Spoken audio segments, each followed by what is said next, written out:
Beck, a big man, 6'4", 220. He has played brilliantly. His arm talent, his accuracy, just been sensational. Looking deep, throws it deep. Crosby, Jackson has the touchdown. Now he's going to run. Nice move into the end zone, touchdown. And the lob to the corner, and it's a touchdown to Dylan Bell. Perfectly thrown ball by Beck. And into the hands of Dylan Bell. You couldn't walk the football to Dylan Bell and put it in a better place. Escapes, has plenty of space.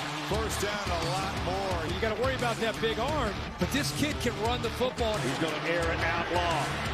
And Arian Smith has got it at the 20-yard line. Yeah, everybody's buzzing. They're just thrilled with this proven leader announcing that he is returning for next year. In the words of Larry David, pretty good. That is what Carson Beck was last year. We think that he'll be that good as well. Best sports go maybe we've seen all week long. Mike Griffith from DawgNation joining us. Was this like you save, you get better and better as the week goes on? You got to work on it, right? You got to improve, right? Trying to get mid-season form. Appreciate it, guys. This is everything that I wanted it to be. It's everything that probably Georgia fans want this program to be over the last 3 years, right? 24-0 in SEC play. You lose one game in the SEC championship game. You arguably, Mike, we've talked about it, might have been the best team in the country last year.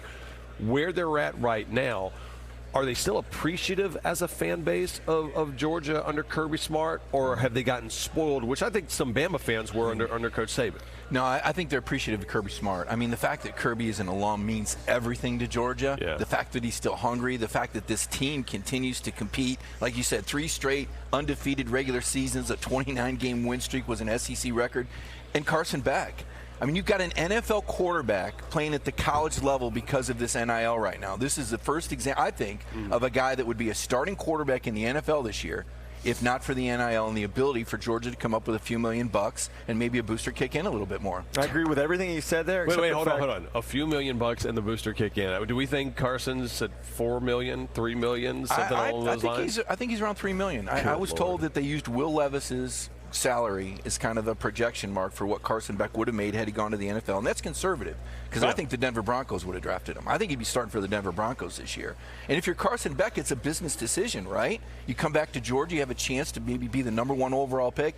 And when is the last time that we saw a quarterback that was a projected #1, a Heisman Trophy favorite, the leading returning passer in the country, and was the quarterback of the #1 ranked team in the nation? I mean, the hype doesn't get any bigger. Yeah. Well, you talked about Kirby, and I agree with everything he said, except for the fact that being an alum buys you appreciation and gratitude from the fans. They did not show the same thing. I'm talking about Mike Bobo. Like why they have mistreated my guy Mike Bobo for a couple of years, and not excited about him taking over for Todd Monken. Didn't like the way that they started the season with a new quarterback last year. I thought it ended up being perfect, masterful in the way that he went about giving a little bit more rope to Carson Beck as the season's gone on. What's the level of appreciation after the season last year for Mike Bobo? Well, I mean, it's just one of those examples of how stupid social media can be. I mean, when you look at Mike Bobo's resume, he coached the winningest quarterback in Georgia history in David Green. He coached the #1 overall pick in Matthew Stafford. He coached the SEC's all-time leading passer, and he was the coordinator for the highest-scoring offense in Georgia history in 2014. Other than that, oh, and by the way, Kirby Smart trusts him, so Kirby doesn't look over his shoulder. This is his guy. These guys are buddies going all the way back, so the chemistry is through the roof. I mean, I think this year you can judge Mike Bobo. It's year 2 with Bobo and Beck together. And if you wonder about a coordinator in year 2 with a quarterback, go back to Todd Monken and Stetson Bennett and look at the difference between 2021 and 2022 Georgia offense. Schumann as well. I mean, you start just looking at the Muschamp, although he's taking a little bit of a different role, if I'm not mistaken. T-Rob, we got T-Rob. And T-Rob is the protege. The language doesn't change. The message doesn't change. The messaging may change. What was it? What did Alabama call that defense? Dead on arrival last year, DOA, T-Rob brought. You're going to see some edge on that Georgia defense. No, Georgia, the arrow is pointing up. When you look at this, Mike, on the field, unbelievable amount of success. Off the field, there's been a whole heck of a lot of headlines, including, Kirby addressing it, the different reckless driving and speeding charges.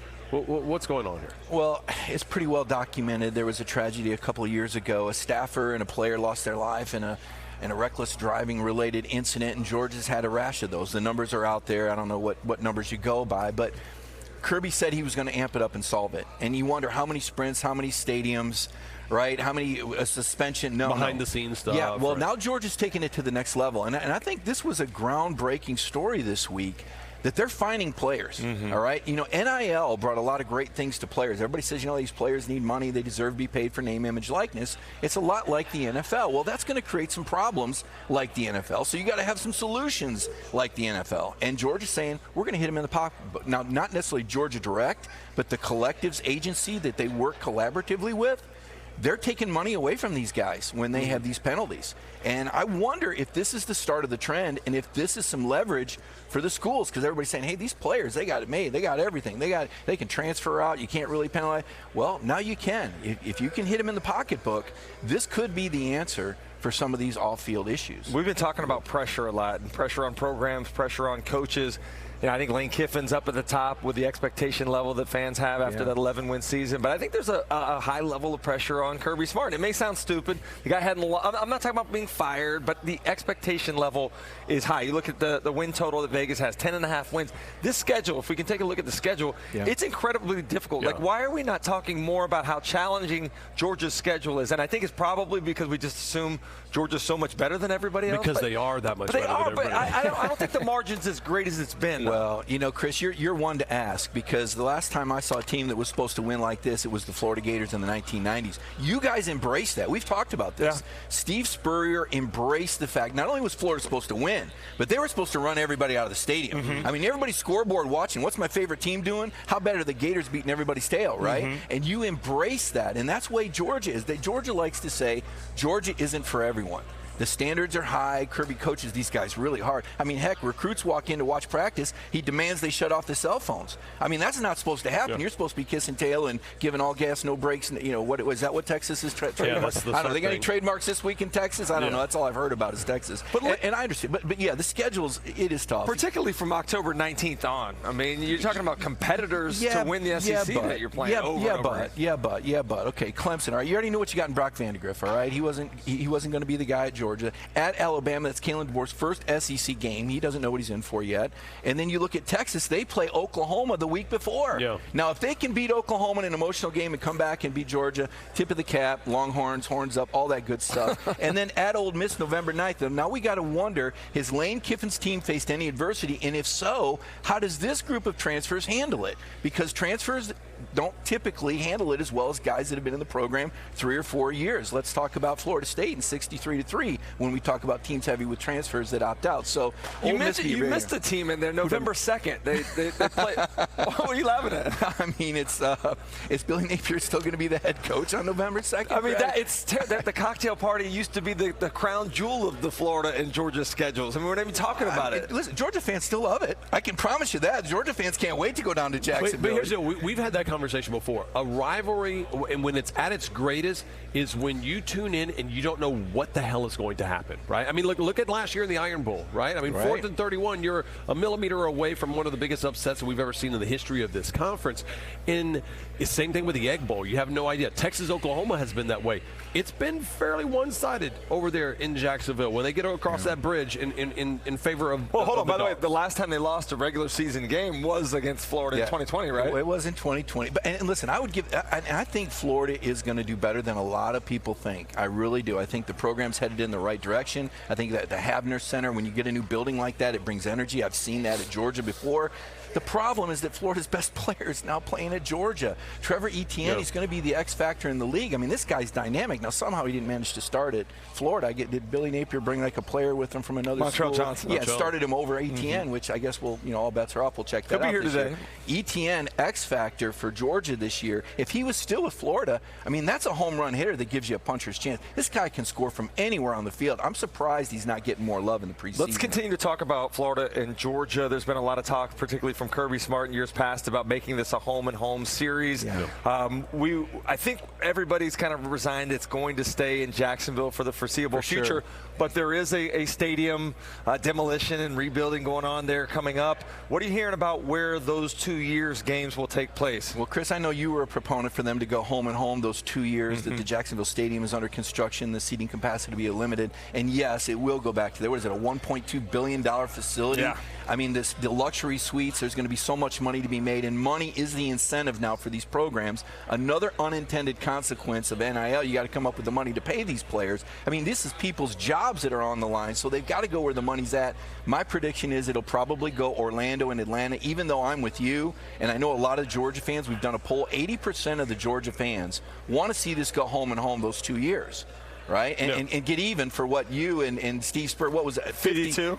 How many? 52 points? Yeah. First team to score 50 points between the hedges. And they want to see Georgia strike that revenge 30 years later. Oh, they still remember that? Oh, do they still remember that? As if you didn't. What would you have? 5 touchdowns if 2 weren't called back? They called 2 of them back. I had 3 of them counted. Yeah, so yeah, Georgia wants it. But it's a money game now, unfortunately. Yeah. I would love to see it go home and home, but all indications are Atlanta and Orlando those 2 years. Who's got the most pressure on them? Just top to bottom in this conference right now.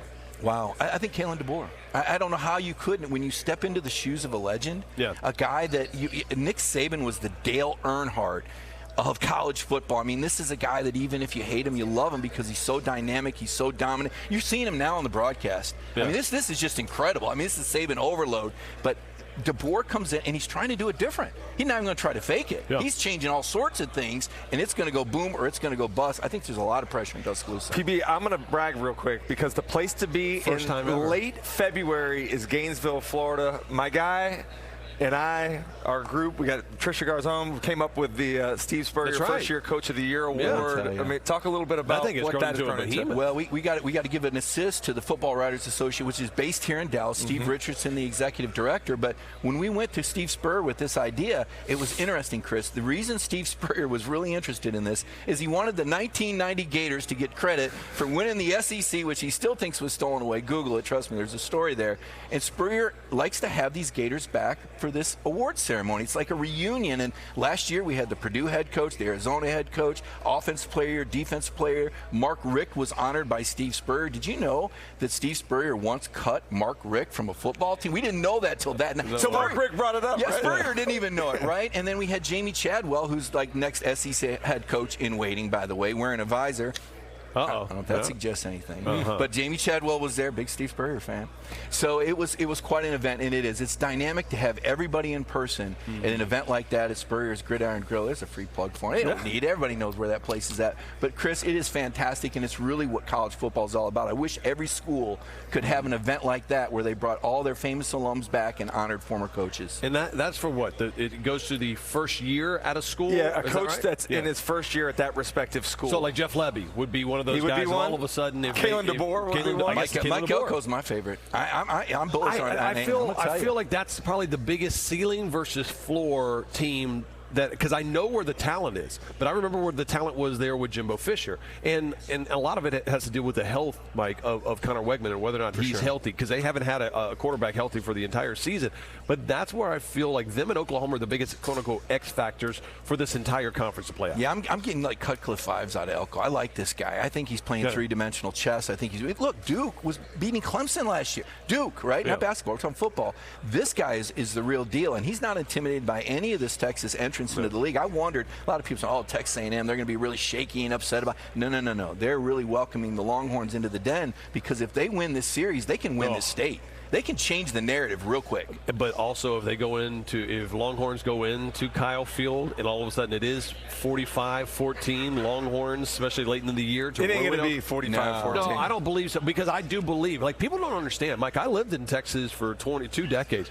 The amount of intense hatred, and I'm talking hatred, between A&M and Texas. Now, I think A&M feels that more so than Texas, where Texas came out and kind of like would pat them on the head for a little bit. Wow, there is that. And then adding the whole Jim Schlossnagle baseball angle to this, that might be one of the toughest tickets to get in the last 25 seasons out there in College Station. Love it. I love it. This rivalry is going to be on fire. I can't wait. And that's an end-of-the-year game, right? I mean, last year, or now we get to renew that Texas A&M rivalry. I need you to predict in your little crystal ball Remember when we went into divisions, like Florida, Tennessee didn't have a history of playing one another. Right, it became a big rivalry. With the divisions being eliminated, 2 new teams coming in, what's going to be the new rivalry that you think pops up? I'm telling you, Missouri. You know, the Show Me State, they've shown me. Eli Drinkwitz, and it's not just, I think Drink has done a great job, but the whole state has gotten behind it.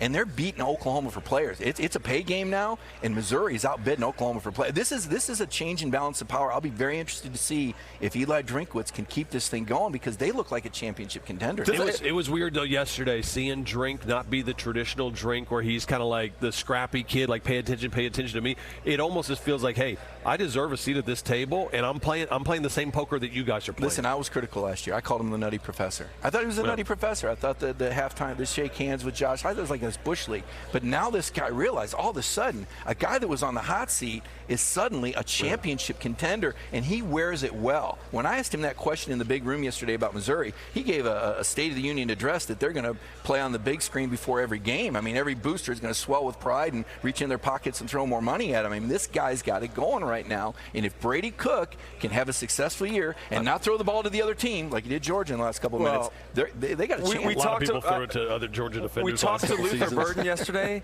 I asked Luther Burden, I was like, what's your favorite game on the schedule? Took him a minute, he said, Georgia. And if we're being honest, they've probably played Georgia closer than anybody the last 2 seasons. Georgia went hard after this guy. Missouri beat Georgia for Luther Burden. They couldn't get him. The best receiver in the league. So, to me, that's a changing of the guard, changing a time when Missouri can beat Georgia, Oklahoma for players. I mean, it's really happened. Something about the former St. Louis, he wanted a pro team, doesn't have one. Now he's got another pro team. He's building Missouri. It's like Chris Doering pulling somebody over Leonardo DiCaprio. It's just like you just didn't expect it to happen, and it goes. He's Mike Griffith from DawgNation. Always great stuff, Mike. We appreciate the time there.